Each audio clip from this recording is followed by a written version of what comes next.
Terima kasih Bapa, kami mengucap syukur Tuhan untuk hari, waktu, kesempatan di mana Tuhan masih terus memberikan kami anugerah, kehidupan, nafas.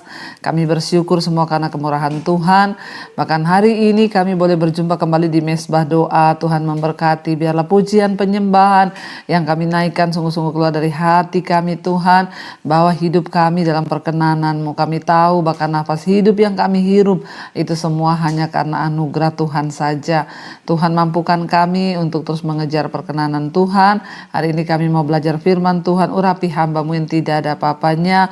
Biar hanya kebenaran firman Tuhan yang murni yang kami sampaikan Tuhan. Terima kasih Bapa. Kami buka hati bagi firman Tuhan dalam nama Yesus. Haleluya. Amin, amin, amin. Iya. Saudara, kita ketemu lagi di Mesbah Doa ya, dan biarlah terus kita semangat ya, semakin hari semakin mencari Tuhan. Hari ini sebelum kita lanjutkan pembacaan firman Tuhan, saya pengen bacakan kesaksian yang sudah masuk. Shalom Ibu Debbie, saya mau bersaksi atas kasih karunia Tuhan kepada kami sekeluarga, khususnya kepada baby Monica. Ya, saya ini berumur 50 kepada baby Monica yang baru berumur 50 hari, ya masih baby banget ya. Saat itu dia terkena sakit demam dan ya demamnya itu nggak turun-turun.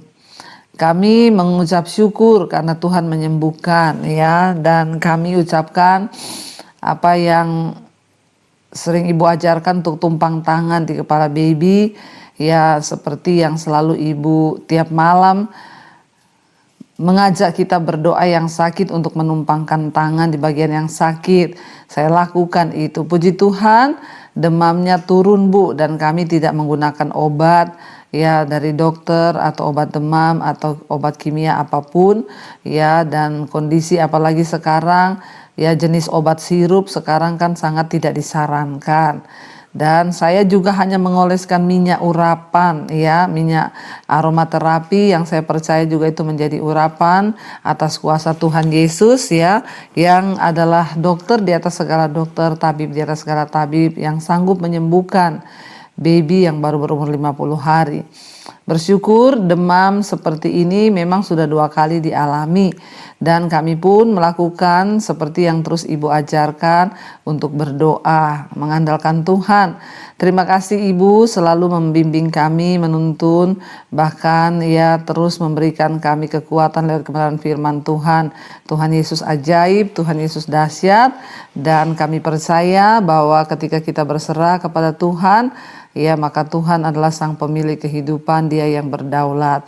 Tuhan Yesus memberkati. Amin, amin, amin. Puji Tuhan ya saudara. Memang ketika sakit jangan terburu-buru cari obat, jangan terburu-buru cari dokter ya. Pakailah iman. Alkitab berkata ya, ketika ada yang sakit, tumpangkan tangan, oleskan minyak. Mari kita kembali kepada ya iman yang murni supaya tidak terburu-buru ya, dan kita berharap kepada Tuhan. Iya, dan baik, kita akan melanjutkan pembacaan firman Tuhan malam hari ini. Tadi malam kita sudah selesai dengan ulangan pasal yang ke-13 tentang persembahan persepuluhan. Jadi inti dari pengajaran itu, ini bukan kata saya tapi kata firman Tuhan. Bukan doktrin tetapi apa yang Alkitab ajarkan. Ya, berdoa kemana Tuhan pimpin untuk saudara menabur ya. Yang terpenting adalah sesuai dengan tuntunan Tuhan.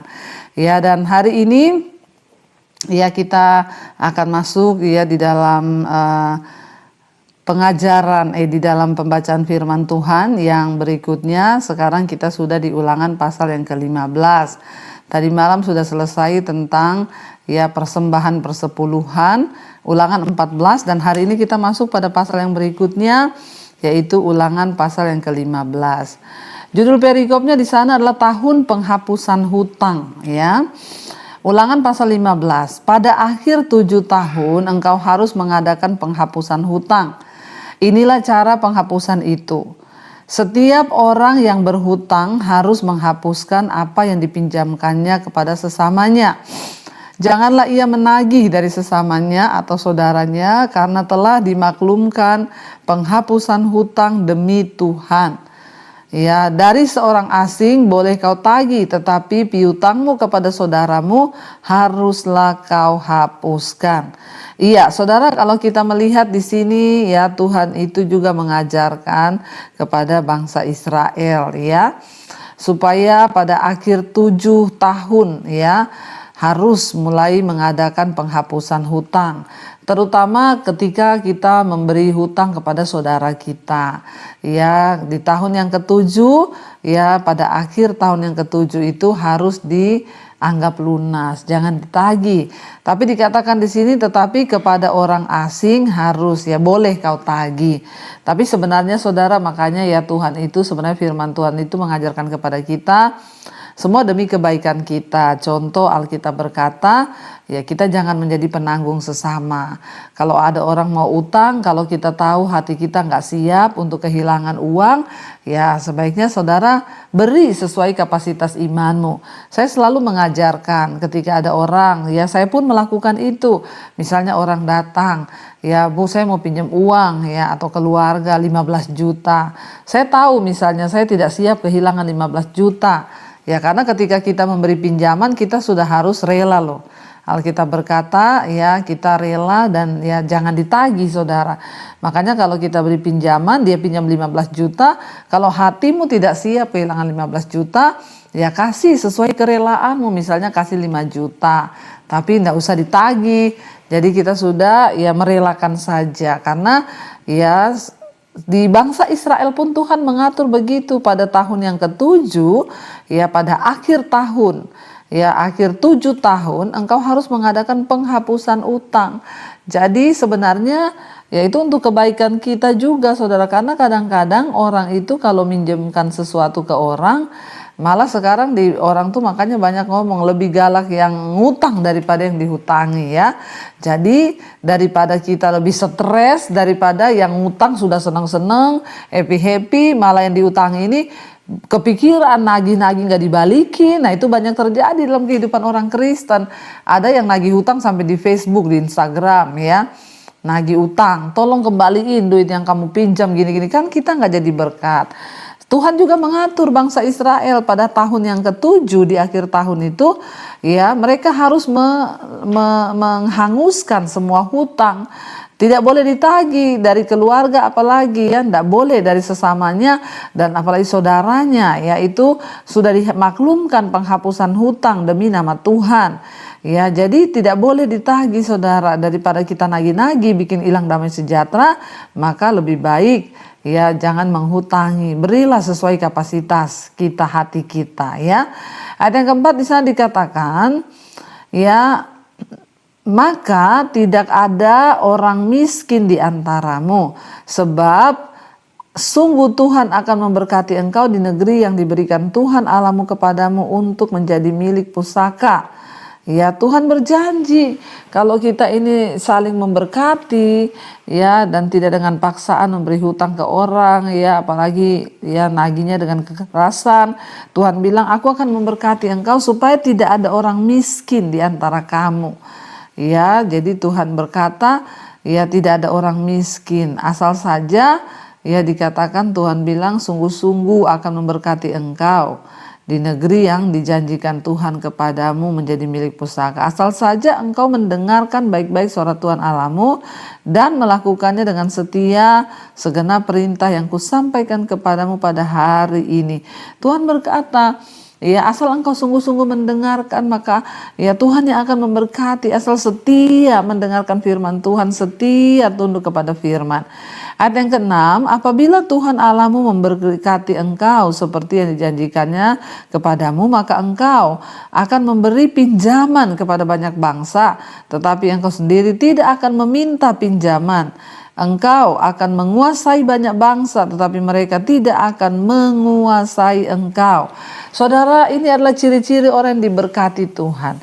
Kalau kita mau nurut pada firman, taat kepada kebenaran, berjalan di dalam perkenan Tuhan, Tuhan berkata, kamu akan menjadi orang bukan yang meminjam, tetapi akan menjadi orang yang meminjamkan, bahkan memberi pinjaman kepada bangsa-bangsa lain. Wow, saudara, ini luar biasa, hebat sekali janji firman Tuhan. Kalau kita ini menjadi orang yang sungguh-sungguh takut Tuhan, yang sungguh-sungguh tunduk pada kebenaran. Percayalah, kita bukan menjadi orang yang berhutang, tapi kita menjadi orang yang menghutangi, bisa memberkati hidup orang lain, yang berdampak bagi hidup orang lain, sehingga Tuhan pun memberkati hidup kita, saudara ya. Jadi ya ayo kita serius ikuti Tuhan, serius ikuti firman Tuhan, sehingga Tuhan menjadikan kita bukan orang yang berhutang, tapi orang yang menghutangi ya.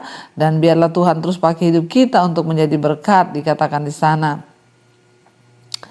Ya, dan engkau akan menjadi orang yang dijanjikannya kepadamu, maka engkau akan memberi pinjaman kepada banyak bangsa, tetapi engkau sendiri tidak akan meminta pinjaman. Ya, engkau akan menguasai banyak ya bangsa, tetapi mereka tidak akan menguasai engkau lah. Dikatakan bahwa kalau Israel itu tunduk kepada firman Tuhan, maka mereka akan menguasai banyak bangsa, tapi bangsa-bangsa itu tidak akan menguasai mereka. Saudara, ya luar biasa firman Tuhan. Jadi Allah menyuruh bangsa Israel untuk menolong orang miskin di antara mereka ketika mereka tiba di tanah perjanjian. Ya, dan ini merupakan bagian yang penting dari memiliki tanah tersebut.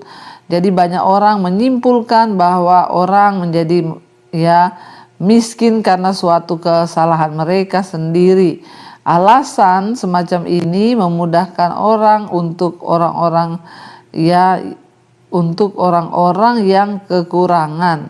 Tetapi ya jangan menciptakan alasan untuk mengabaikan orang-orang yang miskin yang ada di sekeliling kita. Kita harus menanggapi kebutuhan ya mereka, tak peduli atau siapa yang bertanggung jawab atas kondisi mereka. Tapi kita terpanggil saudara untuk meringankan beban ya. Dan siapakah orang-orang miskin dalam komunitas Anda? Bagaimana kita memperlakukan mereka? Apakah ada tindakan nyata dan lain sebagainya? Nah, itu yang penting saudara ya. Kita mengasihi orang miskin berkekurangan. Ya, kalau kita bisa tolong saudara. Kalau kita bisa memberi ya memberi, itu yang Tuhan mau. Jadi kita tidak patah semangat di tengah jalan atau mundur di tengah jalan. Apalagi melihat banyak orang yang sudah malas jadi Kristen. Kenapa saya ini hidup mau beli beras aja susah, gak bisa apa-apa. Mari kita mulai belajar memperhatikan saudara ya, supaya kita tidak salah. Kalau Tuhan datang satu saat nanti, Dia tahu kita sudah melakukan hal yang terbaik. Lalu dikatakan di sana ya, jadi jika sekiranya ada di antara kamu seorang miskin, salah seorang saudaramu di dalam salah satu tempatmu ya, atau di negeri yang diberikan kepadamu oleh Tuhan, gerakan hati ya ataupun menggenakan ya, dikatakan di sana ya, maka janganlah engkau menegarkan hati ataupun menggenggam tangan terhadap saudaramu yang miskin itu. Jadi kalau ada orang miskin di antara kita atau saudara kita yang miskin, jangan menegarkan hati atau menggenggam tangan. Menggenggam tangan itu artinya begini loh, kalau saya sudah kekap duit ini tidak boleh keluar, pokoknya uang ini tidak boleh keluar. Padahal Tuhan suruh kita menabur, memberkati, melihat keperluan orang lain. Ya, dikatakan kalau sampai kita menggenggam tangan, Tuhan bilang bahkan kita ini pelit, tidak mau menolong. Ada loh orang-orang itu saudara kaya, tapi nggak mau nolong keluarga, nggak mau nolong saudara. Biarlah hidup kita ini boleh menjadi berkat ya, dimanapun kita berada, hidup kita ini boleh menjadi berkat bagi banyak orang saudara ya. Jadi tidak satu orang atau siapapun, tapi semua orang ya, terutama saudara kita sendiri. Tetapi engkau harus membuka tangan lebar-lebar baginya dan memberi pinjaman kepadanya dengan limpahnya, cukup ya untuk keperluannya seberapa ia perlukan. Ya, hati-hatilah supaya jangan timbul di dalam hatimu pikiran dursila. Demikian, sudah dekat Tuhan ke-7 tahun penghapusan hutang, dan engkau menjadi kesal terhadap saudaramu yang miskin itu dan mengamati ya. Dikatakan di sana saudara ya, hati-hati supaya kita ini ya tidak timbul dalam hati kita pikiran-pikiran yang dursila. Ya, demikian ya, bahwa sudah dekat tahun ke-7 tahun penghapusan hutang, dan engkau menjadi kesal terhadap saudaramu yang miskin itu dan engkau tidak memberi apa-apa kepadanya, maka ia akan berseru kepada Tuhan tentang engkau dan hal itu menjadi dosa bagimu. Jadi Tuhan bilang jangan sampai ya sudah mendekati hari penghapusan utang ya, tapi kita nggak mau ya menghapus surat hutang itu. Maka Tuhan berkata, ya kalau sampai saudaramu yang miskin itu berseru kepada Tuhan, maka engkau akan menjadi dosa, yaitu akan membawa dosa bagimu. Ayat yang ke-10, engkau harus memberi kepadanya dengan limpahnya dan janganlah hatimu berduka cita apabila engkau memberi kepadanya, sebab ya oleh karena hal itulah Tuhan Allahmu akan memberkati engkau dalam segala pekerjaanmu dan dalam segala usahamu. Tuhan berjanji kalau kita berbuat baik, tidak menggenggam tangan, uang itu dikekap, tapi mau menabur, memberkati pekerjaan Tuhan atau keluarga, maka Tuhan yang berjanji saudara, dialah yang akan memberkati kehidupan setiap orang-orang yang mau sungguh-sungguh mencari Tuhan. Ya, dan kita melihat di sini Tuhan menuntun bangsa ini untuk sungguh-sungguh menjadi terang ya di tengah bangsa-bangsa yang lain, terutama dalam hal perpuluhan. Ya, dikatakan kita harus menghapus utang, kalau tidak itu berdosa saudara ya. Dan dikatakan ayat yang sekarang 16, engkau harus memberi, janganlah hatimu ya berduka cita apabila engkau memberi apabila engkau memberi kepadanya, sebab oleh karena hal itulah Tuhan Allahmu ya dikatakan akan memberkati engkau dalam segala pekerjaanmu dan dalam segala usahamu, kata Tuhan. Dan kita lihat saudara ya bahwa Tuhan itu sudah berjanji kalau kita mau taat dan setia, maka Tuhanlah yang akan memegang kendali atas segala sesuatu yang bahkan kita lakukan. Dikatakan di sana saudara ya, dalam segala hal usahamu, Tuhan berkata ya, maka Tuhan akan mendengarkan itu saudara, asal kita dengan sungguh-sungguh hati mau ya menjadi berkat bagi saudara-saudara kita yang berkekurangan. Lalu saya dikatakan apabila engkau memberi kepadanya, sebab oleh karena hal itu itulah Tuhan Allahmu yang akan memberkati engkau dalam segala pekerjaanmu dan dalam segala ya dikatakan Tuhan akan membalas semuanya itu di dalam pekerjaan dan juga seluruh jabatan yang benar-benar diberikan Tuhan kepada kita ya. Jadi ya jangan pernah berhenti berbuat baik saudara, terutama kepada orang miskin. Yang kau harus memberi kepadanya dengan limpahnya, jangan dengan duka cita tapi dengan sukacita. Ya dikatakan hal itulah Tuhan Allahmu akan memberkati engkau dalam segala hal. Ya pekerjaanmu, bahkan dalam segala hasil usahamu. Sebab orang-orang miskin tidak hentinya akan ada di dalam negerimu itu. Ya itulah sebabnya aku memberi perintah kepadamu demikian ya. Dikatakan haruslah engkau membuka tangan ya. Jadi Tuhan memberikan perintah kepada bangsa Israel ya, yaitu dengan perintahnya yang disampaikan oleh Tuhan Allahmu. Dikatakan itulah sebabnya aku memberi perintah kepadamu demikianlah harusnya ya engkau membuka tangan lebar-lebar bagi saudaramu yang berulang tahun, yang miskin ya. Jadi di sana dikatakan ya kita harus, sebab orang-orang miskin itu tidak akan henti ada di sekeliling kita, dan karena itu kita harus berbuat baik kepada mereka, sebab aku memberi perintah kepadamu demikian haruslah engkau membuka tangan lebar-lebar bagi saudara-saudaramu yang tertindas dan yang miskin yang ada di negerimu. Baik saudara ya, kita sudah membaca firman Tuhan dan biarlah kita menjadi orang-orang yang menggenapi firman itu. Ya ingat Tuhan bilang kalau ada utang mending ya relakan, makanya jangan pinjamkan yang tidak sesuai dengan ya sikap hati kita untuk melepaskan ketika itu kita tidak dibayar atau kita kehilangan, ya sudah. Kenapa bangsa Israel Tuhan ajar untuk melepaskan hutang untuk kebaikan mereka. Baik, kita tundukkan kepala, kita berdoa saudara, kita renungkan firman. Terima kasih Bapa, Engkau mengajarkan kami banyak hal, terutama dalam hal hutang piutang. Ajar kami melepaskan hak, melepaskan berkat. Biar tidak Tuhan menjadi batu sandungan, kami punya sikap hati dan memberi sesuai dengan kerelaan hati. Dan kalaupun hari ini masih ada yang berhutang pada kami, mampukan kami untuk melepaskan ya segala tanggung jawab, bahkan melepaskan segala kewajiban-kewajiban orang yang berhutang, sehingga mereka tidak perlu lagi membayar, karena Tuhan mengasihi orang-orang yang berbuat baik kepada orang miskin. Terima kasih Bapa, Engkau yang turut bekerja dalam kehidupan anak-anak-Mu, jemaat-Mu yang sakit malam ini. Mari tumpangkan tangan di bagian yang sakit, berkatakan, aku percaya aku disembuhkan dalam nama Tuhan Yesus. Ada kesembuhan, bebaskan yang terikat Tuhan, dan Engkau berikan keturunan ilahi kepada mereka yang rindu punya keturunan ilahi. Tuhan, bukakan kandungan yang tertutup.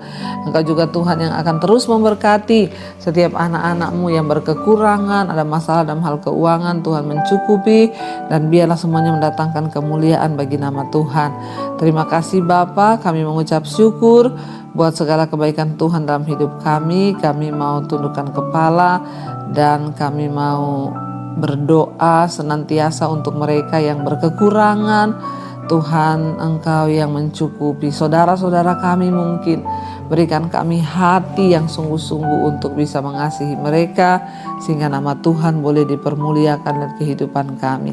Berkati bangsa dan negara kami Indonesia, tutup bungkusan kuasa darah-Mu. Engkau menjadikan bangsa ini bangsa yang takut akan Tuhan, menjadi berkat bagi bangsa-bangsa yang lain juga di seluruh dunia, di 5 benua besar, Asia, Afrika, Amerika, Eropa, Australia. Tuhan memberkati, nama Tuhan dipuji dan dipermuliakan. Mari kita buka hati dan tangan kita saudara untuk menerima berkat Tuhan. Diberkatilah engkau dalam kehidupanmu, diberkati rumah tanggamu, diberkati pekerjaanmu. Terimalah kiranya berkat dari Allah Bapa, cinta kasih Tuhan Yesus Kristus menyertai hidup kita mulai hari ini bahkan sampai kali yang kedua Tuhan Yesus datang menjemput kita. Nama kita tercatat dalam kitab kehidupan. Dalam nama Tuhan Yesus yang percaya diberkati Tuhan, katakan bersama amin, amin, amin. And there I find you in